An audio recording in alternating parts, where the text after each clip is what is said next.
Ngeteh dulu. Enggak. Bismillahirrahmanirrahim. Assalamualaikum warahmatullahi wabarakatuh.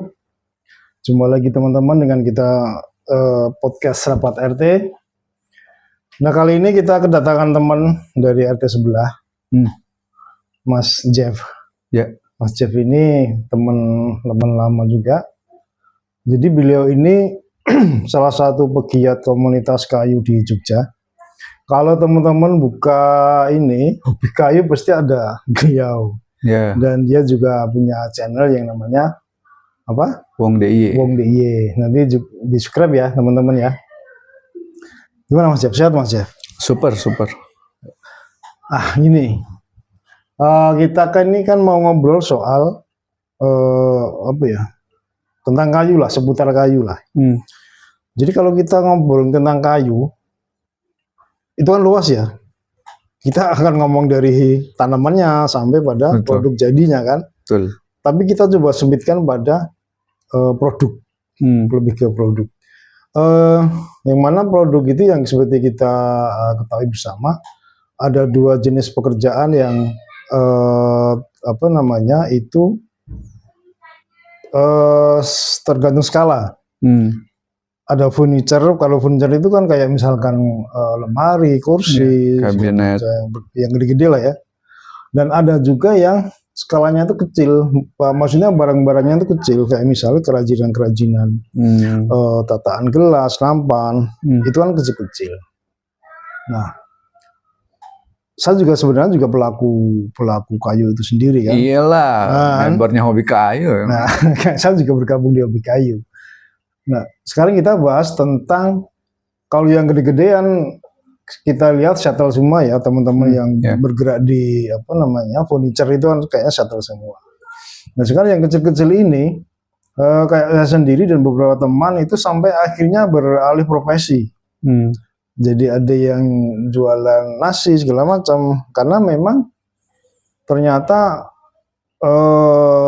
usaha furniture usaha kerajinan kayu yang ditekuni tidak juga membawa hasil yang cukup memuaskan. Nah, kalau Mas Jeff melihat kondisi ini sebenarnya seperti apa? Apakah ini tren ini sebenarnya seperti apa? Sebenarnya sebelum itu kita disclaimer dulu ya. Sebenarnya kalau saya juga kan nggak profesional, saya cuma hobi saja. Kan Om Ben juga tahu kan, cuman hobi saja. Cuman kebetulan karena kita banyak gaul di komunitas hobi kayu, yang mana itu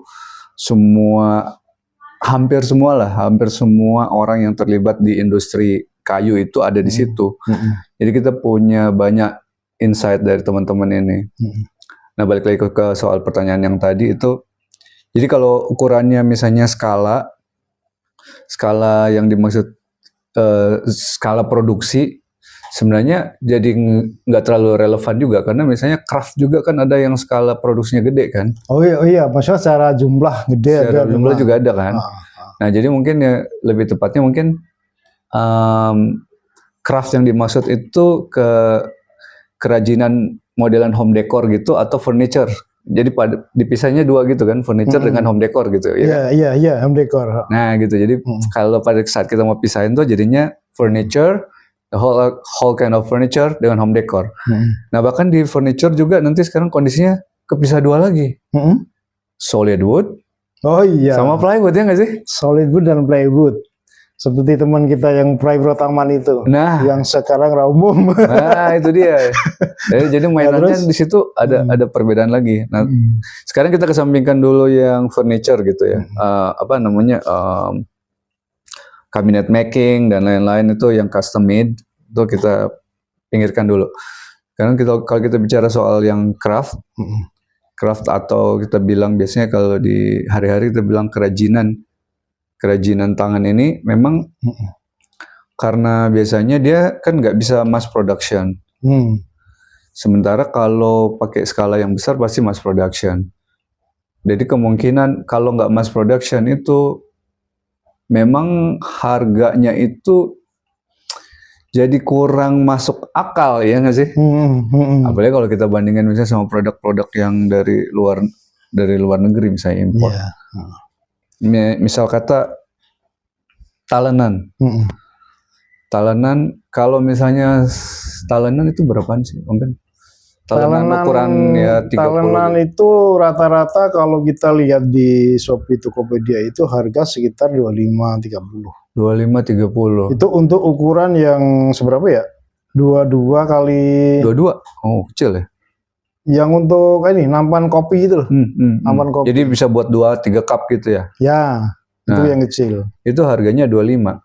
Teman-teman kalau mungkin ilustrasi aja ya. Itu harga anu loh kok. Itu harga konsumen loh. Harga Belum konsumen. lagi itu nanti ya masih ada harga apa namanya? Agen, middleman gitu. Ya gitu-gitulah. Harga reseller masih ada juga. Harga reseller benar. Lebih murah lagi. Nah, di situ kalau teman-teman ngebayangin harganya itu, kalau misalnya teman-teman mulai terlibat di proses produksinya secara bukan mass product, secara custom made by person to person gini, harga segitu sama sekali nggak masuk. Ya. Nggak masuk tapi ya kadang juga harus dijalani juga. Ya, benar. Bingung juga kita kan ya. Jadi kondisinya itu kita akan bersaing dengan orang yang main di harga segitu. Makanya kita akan terlibat masuk di situ juga, di main di harga segitu. Padahal kita sendiri juga udah ngerti bahwa dengan harga segitu sebenarnya itu cuma habis di material dan cuma bisa dapat secuil untuk ganti tenaga. Iya betul. Ya kan? Betul juga. Jadi butuh amount yang lebih gede untuk bisa dijadiin scalable. Karena kalau nggak scalable itu untuk retain revenue itu pasti susah banget. Ya. Pasti susah banget. Ya pada akhirnya ya begini ya, kalau kita bicara tentang industri skala kecil kayak UMKM yang kita jalani kan paling industri kecil itu kan tenaga kerja paling cuma 1-2 dia sendiri atau dia paling kan satu temannya. Kemudian secara pemasaran manajemen juga tidak sendiri terlalu juga bagus, sendirian juga. Sebab ada dewe lah. Belum lagi soal permodalan. Nah kemudian ketika dihantam dengan persaingan harga, ya dia berdarah itu. Akhirnya ya harus ikut harga itu. Padahal ketika kita meladeni persaingan harga itu, kadang kita jadi nggak kuat juga karena orang-orang yang biasanya bermain di persaingan harga yang minim itu pemain gede. Kayak si Shopee misalkan. Nah terus strateginya, ini kan banyak teman-teman kita ya banyak juga yang berjatuhan. Iya benar. Nah sebenarnya yang bisa terjadi juga sekarang itu kalau kita berhasil bikin produk yang sesuai dengan idealisme, itu pasti bisa harganya naik. Pasti bisa. Cuman target yang harus dilakukan setelah bikin produk yang idealis adalah mengeducate marketnya, terus juga membangun brand yang kuat. Nah itu juga dua hal ini perlu modal juga cukup gede itu. Perlu effort juga yang gede. Itu kalau sudah main di wilayah itu kita akan ngomong soal branding. Bener iya. Branding pemasaran. Nah itu bagian bulat sekalian. Karena kalau kita masuk lewat jalur satunya, ya itu masalah scalability-nya kan. Sementara kalau kita masuk di sini kita urusannya branding. Wow. Ya saya sendiri yang ngalami itu, Cek. Jadi ya gimana yo? Notabene saya juga ibaratnya kan juga semua serba sendiri ya. Benar. Siapa ada yang dewe. Saya saksinya, saya ngelihat. saya bahkan belajar lathe. Bubut. Jadi saya cari bahan sendiri, produksi sendiri, beli alat sendiri, ngadmini medsos sendiri, belum lagi ngurusi marketplace kayak Shopee Tokopedia sendiri. Karena memang apa yang kita hasilkan memang hanya cukup untuk menggaji diri kita sendiri. Istilahnya apa? Self sufficient. Kan cukup begitu. Jadi kalau misalnya memang saya pernah mencoba menggaji seseorang ya, tapi akhirnya nggak cukup. Nah makanya itu kan Ya apalagi kita juga tidak jarang sekali tersentuh oleh yang namanya kebijakan-kebijakan yang pro sama kita kan.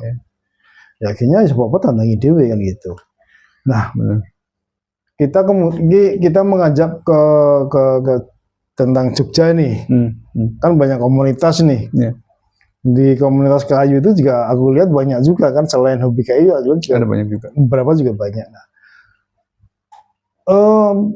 bisa nggak sih kayak komunitas kemudian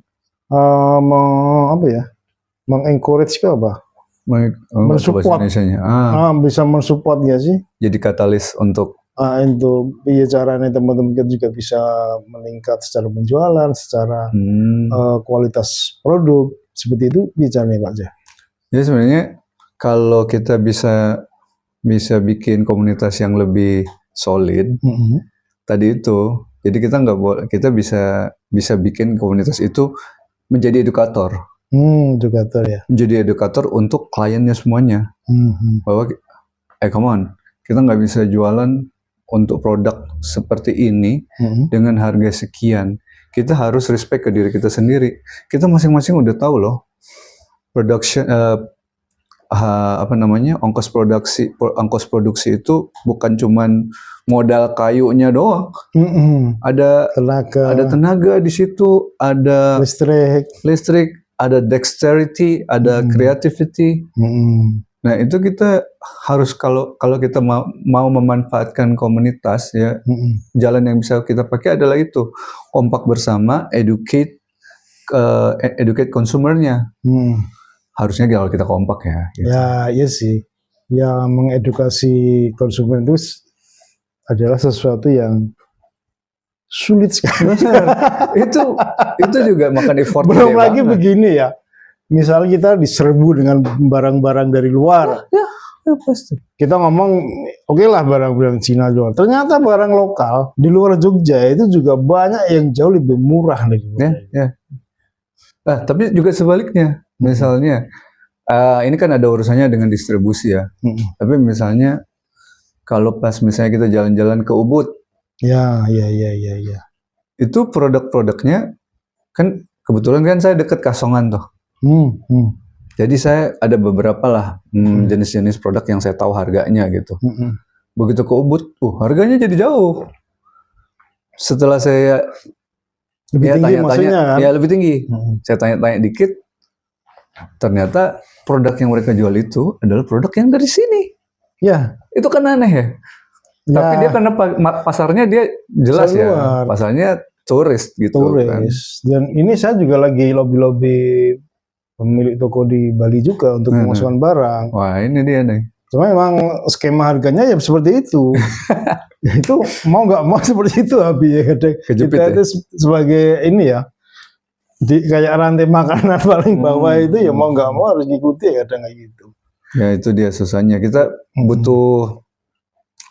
butuh apa ya, Kickstarter lah sebenarnya. Kita butuh Kickstarter untuk bikin dia jadi lebih bagus. Tapi ini nanya lagi ya Om Ben. Kalau kayak dulu misalnya ada Etsy atau Kelapa gitu. Etsy ya di luar itu. Gimana? Kalau ada itu gimana?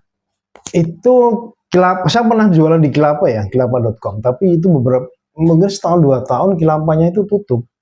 Padahal itu kayak ruang itu memang ruang kreatif kan, semua orang kreatif. Ruang kreatif maksudnya konsumen juga bagus. Konsumen ngerti. Orang yang ngerti yang masuk situ. Orang-orang yang memang bisa mengapresiasi sebuah karya begitulah.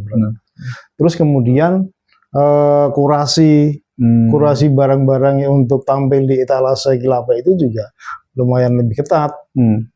Mulai dari sisi tampilan, presisian, segala macam lah. Itu ada kurasinya.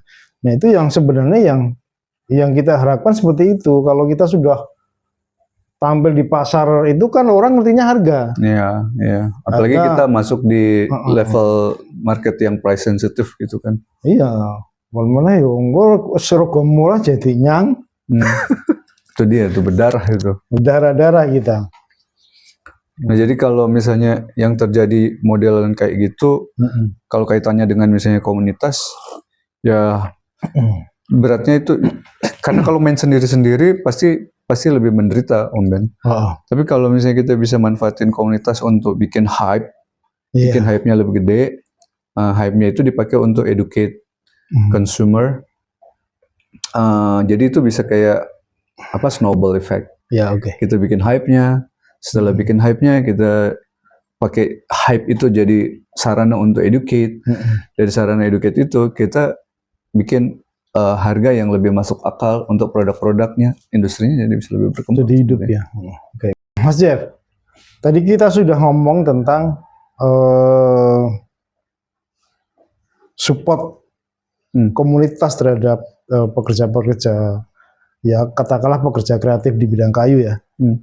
Itu kan sebenarnya bisa banyak hal yang bisa kita lakukan untuk seperti dibilang tadi, bagaimana membangun ekosistem yang bagus, yang kaitannya nanti juga persoalan harga misalkan, edukasi, bagaimana kita mampu menjual barang ke luar negeri segala macam. Nah, dalam bayangan Mas Jeff, secara praktis bagaimana itu bisa dilakukan? Ya, kalau kita mau start dari komunitas, memang kekuatannya komunitas itu adalah jumlah orang yang banyak kan ya. Nah, kalau kita bisa ngumpulin orang yang banyak, kita bisa ngumpulin industri yang terlibat juga di situ.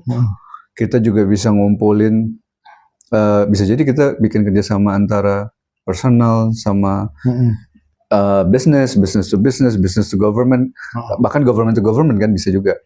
Tapi starting point-nya dari komunitas gitu. Nah, misalnya yang bisa kita bentuk dalam model events. Events kan bisa. Nah, karena itu pengalaman yang udah kita lakuin. Meskipun kalau mau dibilang sekarang kondisinya hobi kayu secara komunitas lagi tidak sebaik beberapa tahun lalu. Karena tapi masih sering ngopi kan? Masih, kalau ngopi itu wajib ya. Jadi apa istilahnya Kak? Serawung.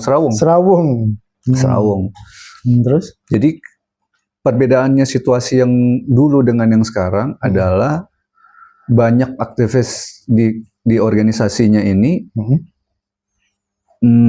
udah, saya ingat itu kayak campaign tahun kedua apa tahun ketiga dari Hobi Kayu.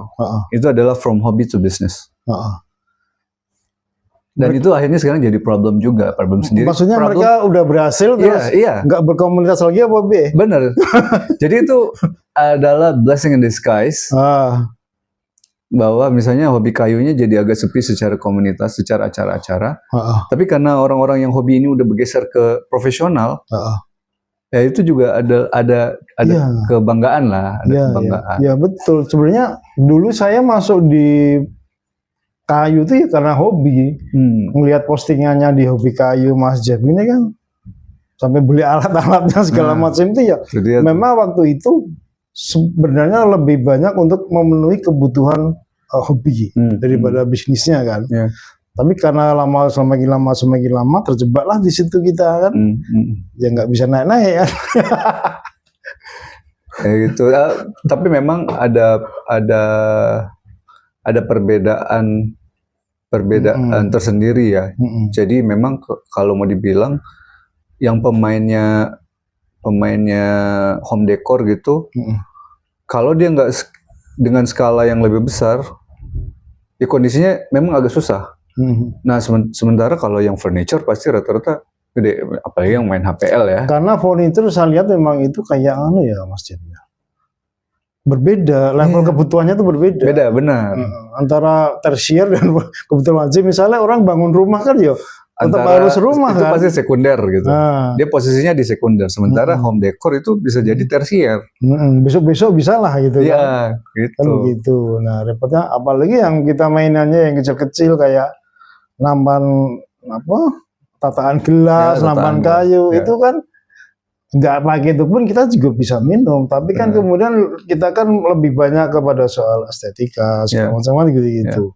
Bagaimana memang benar tadi yang disampaikan tadi, bagaimana soal mengedukasi konsumen itu kan gitu. Nah apalagi soal serangan dari produk luar itu ya lumayan banyak. Saya ceritakan itu sampai gantungan kunci itu banyak dari produk luar itu, harganya juga lumayan. Terus apa ya, produk-produk Thailand, Vietnam itu sekarang menyerbu Bali banyak sekali. Ya Vietnam terutama ya. Vietnam itu terus kita mau apa gitu kan? Di sana harganya lebih murah. Itu saya bayangin gini Om Ben, misalnya kayak gantungan kunci akrilik tuh. Kalau di sini dijualan berapa sih yang ukuran segini-gini? Gini-gini itu. Itu kalau saya sih belum pernah produksi itu ya. Itu kalau kayu aja ya misalnya yang saya tahu Pak di aku lihat di Shopee itu ya. Itu masih berupa polos, sudah ada pengaitnya, itu harga 3.500. 3.500. Nah, padahal kayak saya hitung sendiri itu pengait yang besi yang bagus itu harganya itu sudah 1.000 lebih. Iya aja.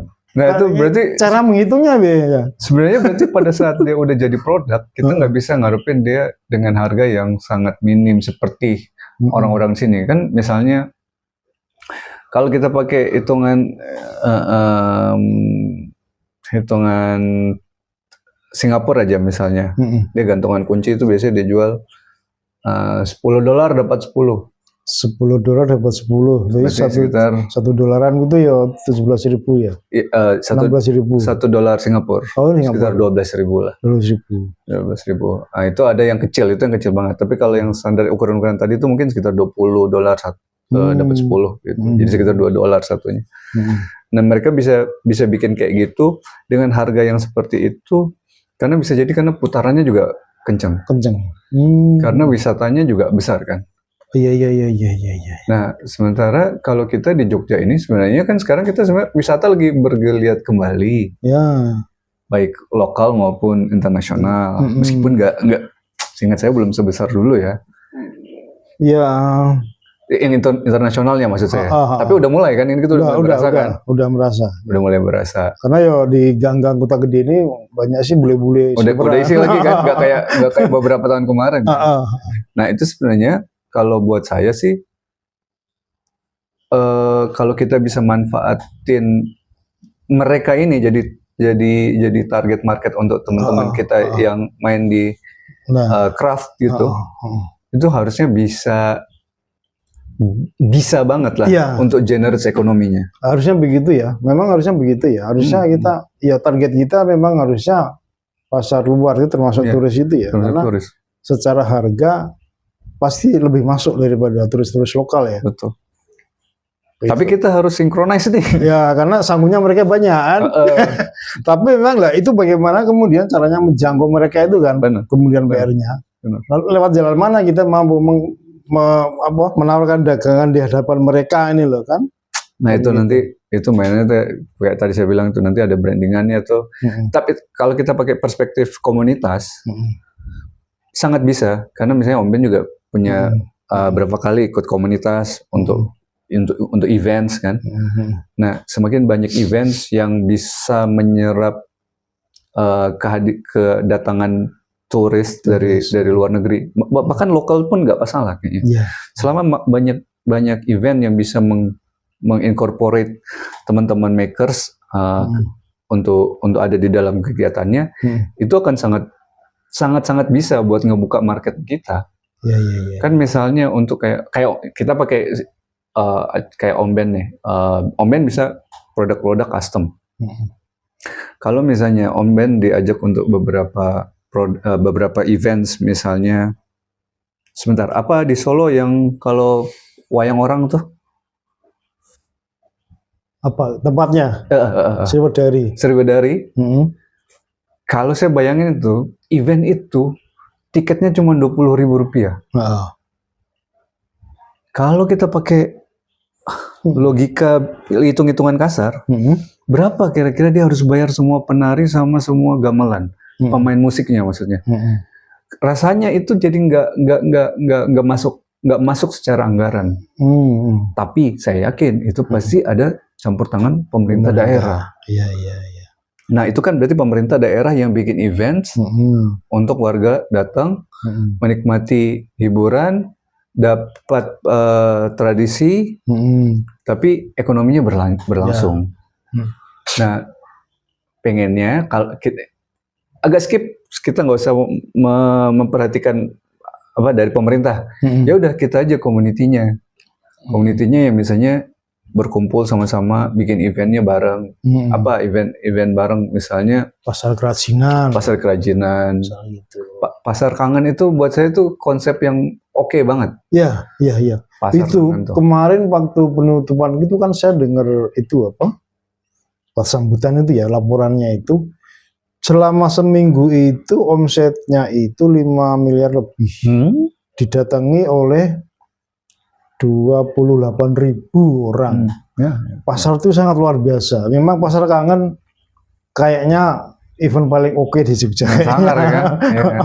Nah, kita bisa nggak sih niru itu kayak gitu? Ya, memang di situ tantangannya. Bagaimana kita membuat sebuah event yang khususnya kalau kita di Jogja, kekuatannya kita di Jogja udah pasti culture ya. Udah pasti culture. Iya. Jadi kita harus beneran hantam di culture situ. Iya, catat ya teman-teman ya, culture. Karena kemarin juga saya itu waktu teman yang di Bali itu waktu dia mau pesan barang suruh kita bikin barang itu, dia wanti-wanti ya, harus ada unsur culture-nya. Entah itu batik, entah itu apa ya, tradisi lokal Bali misalkan atau Jogja, itu apa yang bisa diangkat gitu kan. Karena melihat berkaca dari kesuksesan teman saya itu yang di Klaten ya, dia itu kaleng lukis, dia itu selalu menampilkan unsur batik di situ. Jadi kalau luar itu kan, orang luar itu dia akan sangat mengapresiasi pertama handmade, kedua tradisi, ketiga ya soal harga, itu soal lain ya. Kalau harga, mereka bukan market yang terlalu price sensitive rasanya ya. Apalagi kalau dia dari luar negeri, kemungkinan dia akan cari memang yang ada taste lokal gitu. Karena itu sebagai bagian dari pengalaman. Benar. Pengalaman dia untuk merasakan tradisi-tradisi, termasuk memiliki barangnya itu. Ya, jadi itu. Oke, ada tambahan, Pak Jeff? Untuk jadi summary-nya aja, kalau misalnya buat kita tuh rasanya kita bisa manfaatin komunitas yang udah ada atau yang akan kita rencanakan lagi. Cuma yang itu memang perencanaannya harus holistik. Sama apa ya?